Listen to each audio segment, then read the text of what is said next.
preferred design alternative for the project involves the acquisition of private property. The village is required to follow a specific process to acquire property rights necessary for the construction of the project. The technical portion of the hearing will include an explanation of that property acquisition process. At the conclusion of the technical presentation, we will open the floor for public comments. If you have not already signed in, we need to have you signed in if you wish to comment. What we're going to do with the sign-in sheet is we're going to take you in the order you're on the sign-in sheet. We will ask you to identify yourself by name, and for the purpose of making sure we have a good record, I'm going to ask if you would come forward to this area so that the stenographer will be able to take all of your comments down and put them in the record.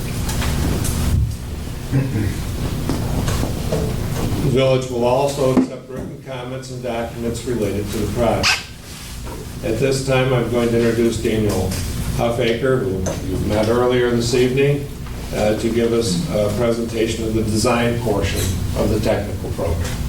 Mr. Huffaker. Thanks, Mark.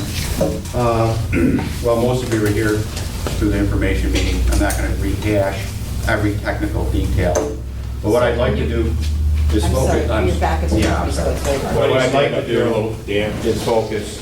Stand up here a little bit.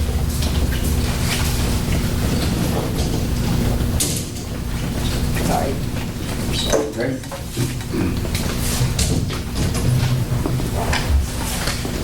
I've already discussed the trail, pretty much length, width, makeup, concrete, timber, and basically the alignment. But what I haven't talked about are the affected properties. Okay, so that's what I'm just going to highlight right now in my technical discussion.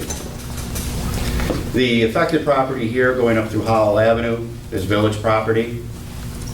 The property of this segment here from Howell approximately to, I'm going to say the Historic Society, we're still on village property. In front of the Historic Society, we cross their property. They are one of the affected property owners, would be the Village Historic Society.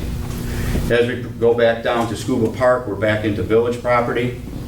As we transition to the Timber Walkway, we are entering hospital property all the way to this point where we touch down at the concrete seawall. We transition back to village property on the east side, Scenic View Park. Then once again, we transition to hospital property here. We cross Fuller Street, back on village property, all the way down Fuller Street, all the way back to here at Market Street is on the sidewalk, which is also village property. Also down Church Street is also village property. One other property owner that's affected is right out here. I believe it's Thompson. There's a small corner that we're affecting. We can't get around it unless we do some very curved alignment, which is very difficult to do and expensive. So there is a property owner that is out here that also has river rights adjacent to the hospital. Are there any questions on the affected property owners? Yes. Just a clarification. Wait a minute. Joe, if you're going to speak, Sure, we need you sorry. to stand up and please get your communication. Well, I mean, it was... Clarification, Joe Russell. I'm here in my capacity as chairman of the board of River Hospital. I believe your consultant indicated that village property commences here. It's hospital property. Hospital property I stand starts corrected. right there. You're right. Correct. That's the hospital access.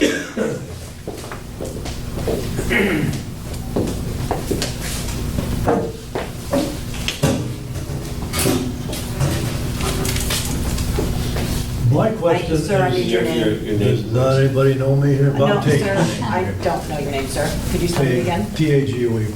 And my question is, what if this easement, now you put your walkway, what if sometime in the future you decide to change this walkway or do something else with it?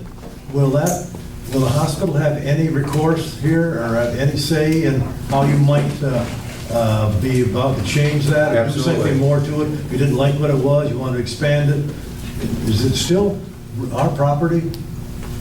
And you're putting your walkway on our property? Right, it's a permanent easement, you are not giving up control of that property. So, any change that would be made in the future would certainly, we would have a consultation with the hospital.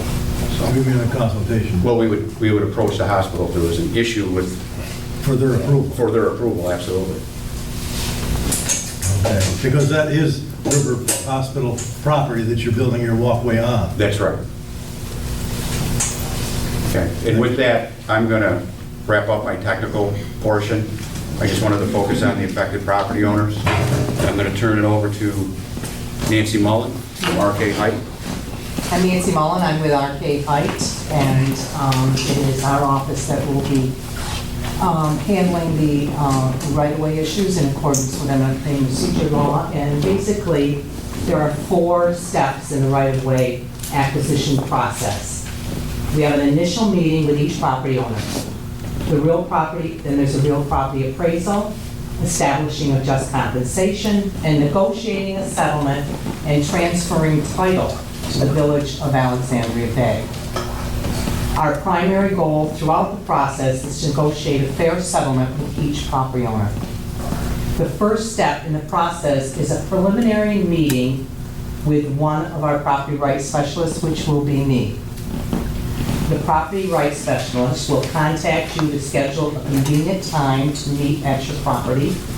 At this meeting, I will provide you with information about the acquisition process and an explanation of the proposed impact to your property.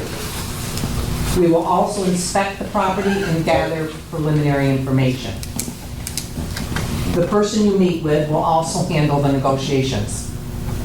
We think it's important for you to have one person, for you to contact with any questions. So it's the same person at the initial meeting as it is later on in the process. The next step in the process is the real property appraisal. The appraisal will be used to determine the fair market value for the property rights to be acquired. The appraisal will first research and analyze the real estate market in your area. Comparable sales data and other market information will be reviewed. Next, the appraiser will inspect each property. Site-specific information will be gathered at that time. You will be given the opportunity to accompany the appraiser during this visit. You should take advantage of this offer. No one knows your property better than you do. Finally, the appraiser will prepare a report. The report will document his or her findings and state the fair market value of the property rights to be acquired. Just compensation is the price the village must pay to acquire your property. The village will establish an amount it believes to be just compensation. This amount will not be less than the highest appraised fair market value for the property. As stated previously, the fair market value is determined during the appraisal phase. We try to offer an amount that reflects a price a willing buyer and a willing seller would agree in the open market. To avoid any possible confusion, we will prepare a written offer for each property. The offer will include a statement of the just compensation amount, the basis for the just compensation amount, and a description of the property and the interest to be acquired. We will contact each property owner and schedule a convenient time to meet. At this meeting, the negotiator will deliver and review the written offer. Once you've accepted the offer, we will prepare the necessary closing papers and schedule a closing. The closing is similar to other real estate transactions you may have been involved in. I would like to just quickly summarize the process we will use to acquire real property on this project. First, we meet with each property owner. We provide them with information on the project. Next, we will be appraised and your property to determine the fair market value. The fair market value will be used by the village to establish just compensation. Once the village has established just compensation, we'll prepare and deliver a written offer to each affected property owner. We understand the right-of-way process may be new to you. I'd like to assure you that we will try our best to make it as easy as possible for you. The village will make every effort to acquire the property by negotiations. That concludes my presentation, and if you have any question, I'll be available after the meeting. That concludes the technical portion of the public hearing. An important aspect, of course, of the public hearing process is to receive comments from you, the general public, regarding the project. At this time, I'm going to open the floor for public comment. I would call to your attention the fact that the required format for the public hearing does not allow us to respond to your statements and questions, to hear your concerns, and make sure they become part of the record. However, all statements and comments received will be considered in the preparation of any determination of findings. We have the list of people who have signed in. I'm going to call your name in the order they appear. I'll ask if you could step forward so our stenographer can get that information. And then if you'll kindly identify yourself, we will take your comments. We have a fair number of people who have signed up. We're going to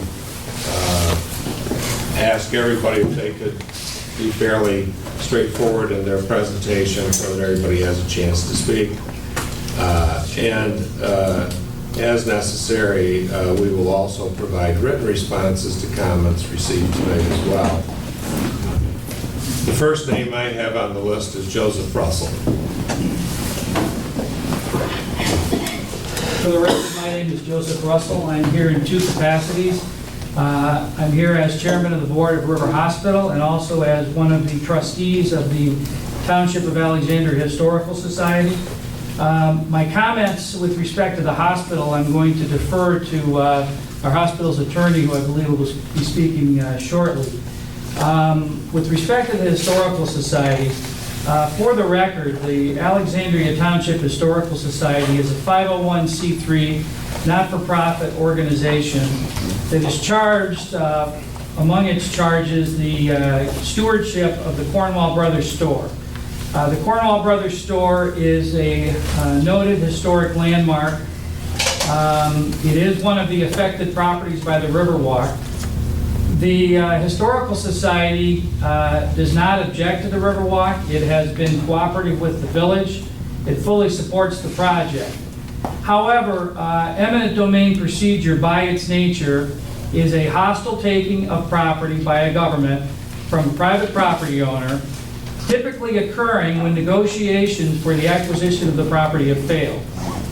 In this particular instance, negotiations have not failed because with respect to the Historical Society, they have not even yet commenced, other than some brief communications and expressions of support by the Historical Society for the project. The Historical Society fully expects to participate and cooperate with the village and grant the appropriate easement as long as any concerns with respect to the integrity of its stewardship of the Cornwall Brothers store is not impacted or otherwise does not adversely affect its historic responsibilities.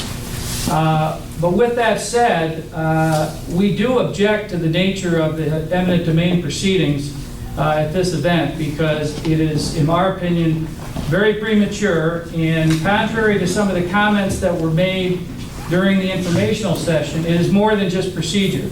It is a procedure under the law to acquire private property over the objections of the property owner after negotiations have typically failed for a noted public purpose. And again, for the record, those events have not yet occurred, and therefore we believe that it's way premature to do this process. On behalf of River Hospital, I want to reiterate again that our board of directors has gone on record in supporting this project, has gone on record with the village of indicating that we will cooperate in negotiating an appropriate easement that addresses all of the hospital's concerns. We have actually relayed some of those concerns to the village to date and have not received a response to those concerns other than a notice of this procedure for an adverse taking of the property. Again, I'm going to defer any more comments and objections to the eminent domain proceeding with respect to the hospital property to our attorney. But I would note that, for the record, the hospital is the most affected private property owner for this project. It has the largest portion of the Riverwalk on private property in front of its property and across its property. But it does fully support the project. We are not here to object to the village's proceeding with the project. We're not here to try to deter. We are just here to protect the hospital's rights with respect to this eminent domain proceeding. The same rights that we intended to protect during the easement negotiation process. So thank you for your time.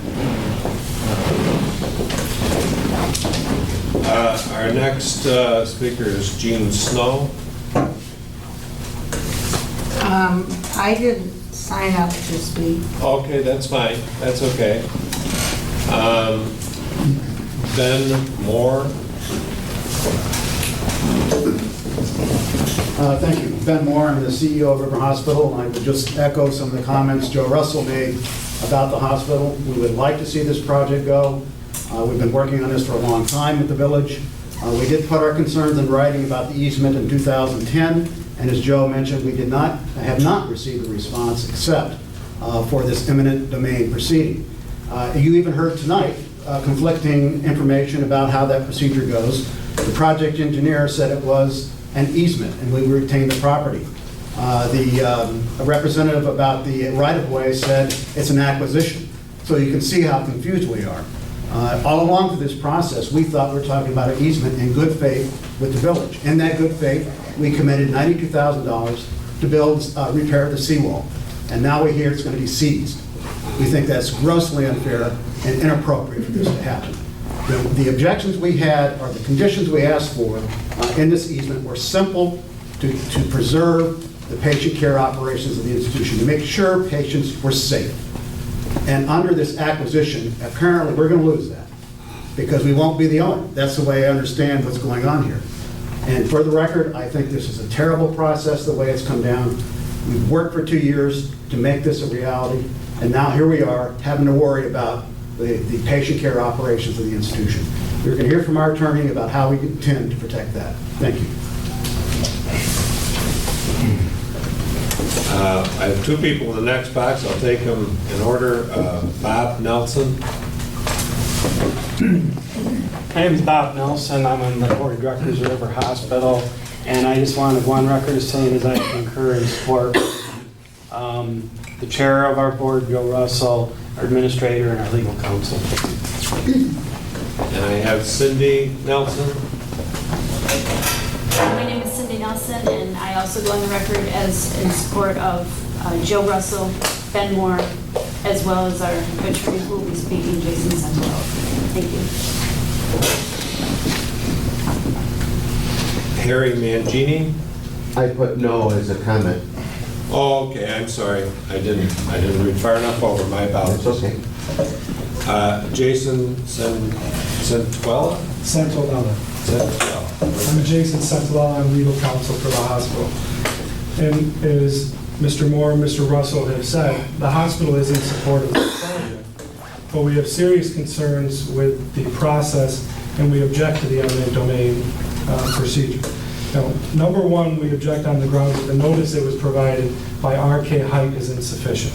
The statute provides that the notice has to come from the village, not your consultant. That's how we receive notice, so first off, we believe the notice is deficient. Number two, for eminent domain purposes, there is no public benefit to this project. The hospital understands outside of the eminent domain procedure why this is important. But for eminent domain purposes, there is no public benefit, and therefore, eminent domain does not apply. Third, and very importantly, if the village goes down the path of trying to take this property by eminent domain, they have to pay the hospital. That cost could be well in excess of $500,000. The project cost right now is $1 million. So you're looking at adding 50% of this project cost to the bottom line. Now, the hospital offered in July of 2011 to grant the easement at no cost or expense to the village, provided that the board of directors approved it, the necessary state approvals were obtained, including Department of Health, court approval if necessary, and other certain conditions approved by me as their counsel. We never received a response to that letter. That letter was to Mayor Terry Robb.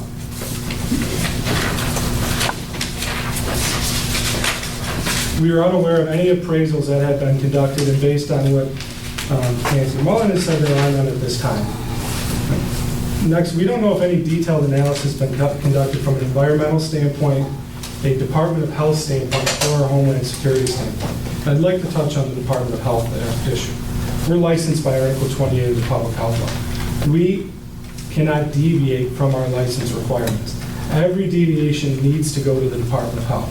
If we don't go to the Department of Health, our license is at issue, meaning we cannot treat patients in the village. That would be a huge, huge mistake, and it would be a costly mistake for the residents and tourists of this area. We need to make sure the emergency dock access is not impeded in any way. Lastly, the eminent domain procedure law contemplates that the village actually work with the property owner. As we've said, we've sent this letter and we never received any response. We're asking going forward that we are communicated with on a regular basis, that all of our concerns are met from a licensing standpoint. I'd also like to ask that the meeting be held open for a period of a couple weeks so we can submit our written responses to Mr. Givo and the board. And we're reserving all of our legal rights at this time, including, if necessary, having to commence an Article 78 proceeding. Thank you. Thank you. Tricia Tagg. Thank you. The needs or the concerns expressed by Joe Russell were on behalf of the Alexandria Township Historical Society. We need to send nothing further. Okay.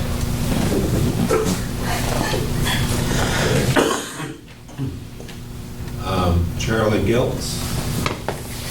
My name is Charles Giltz. The present, I'm a property owner that is not directly impacted from the eminent domain, but directly impacts my property line. I'm here as a property owner to protect my rights and the future development of my property. Thank you. Mary Ellen Giltz. No comment. Okay, sorry, I didn't see that. Yep. Ron Randall. Yep. I'm Ron Randall. I also support what really the hospital people already said. I would like to add the word condemnation that I have here. I mentioned the word condemnation of property. Seems to me I would want to know who says we have to have this eminent domain. If the hospital is willing to talk with the board, why do we have to have it? Does the board want the eminent domain? Did you initiate it? Who initiated it? Can we get rid of it and settle this like people? You're just saying you're going to pay us. We don't want to get paid. We want it to happen. And I don't think this procedure is necessary. The expense is necessary. But I fully agree with what has been said here before by the other members of the hospital. Mark Reynolds. My name is Mark Reynolds. I'm a resident of the village, and this is the first time I have spoken to this group regarding the river walk. I've been watching the progress, or lack thereof, of the Riverwalk project for the last couple of years, and it has been one of the most contentious processes that I have been able to watch.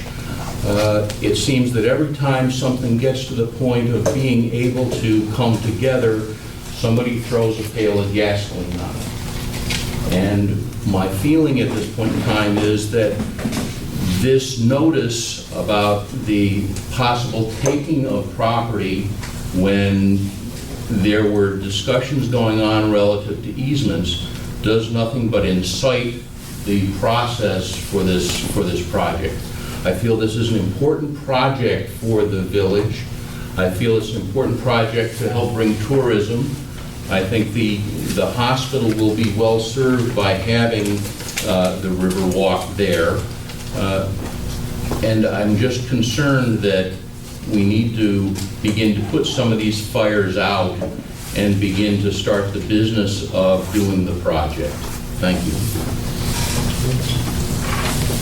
The last name I have is Robert Tagg. Well, I just go along with what our attorney and our CEO said, and that we were just given the impression that earlier at 5:30 that the land would remain ours, and that's the way it's going to be. Thank you. That's everyone on my list. Have I overlooked anyone?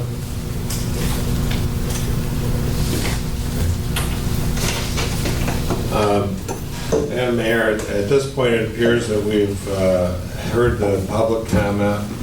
You have heard a request that we hold the hearing open for the receipt of written comment for a period of time.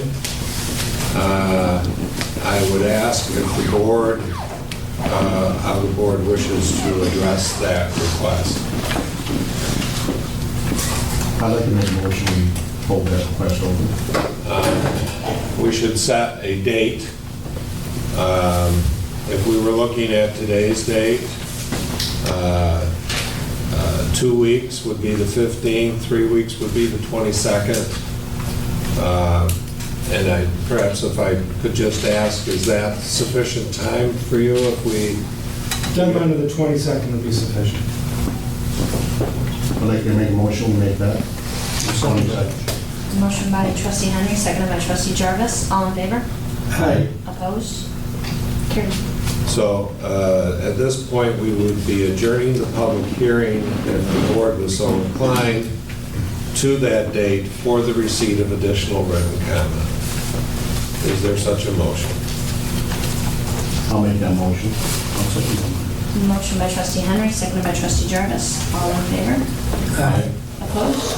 Now, what this means is that written comments, questions, or other documents will continue to be accepted by the board as part of this hearing until the close of business on the 22nd. Please submit those statements here to the village office through the village clerk, Molly Briere. The address here again is 110 Walton Street, Alexandria Bay. And these written statements will be incorporated and made part of this hearing record. And I think at that point, we're done with the hearing for tonight. And now if your board wants to adjourn your meeting, you can do so. I will take a motion to adjourn. Motion by trustee Jarvis, seconded by trustee Penn. All in favor? Aye. Opposed? Carried.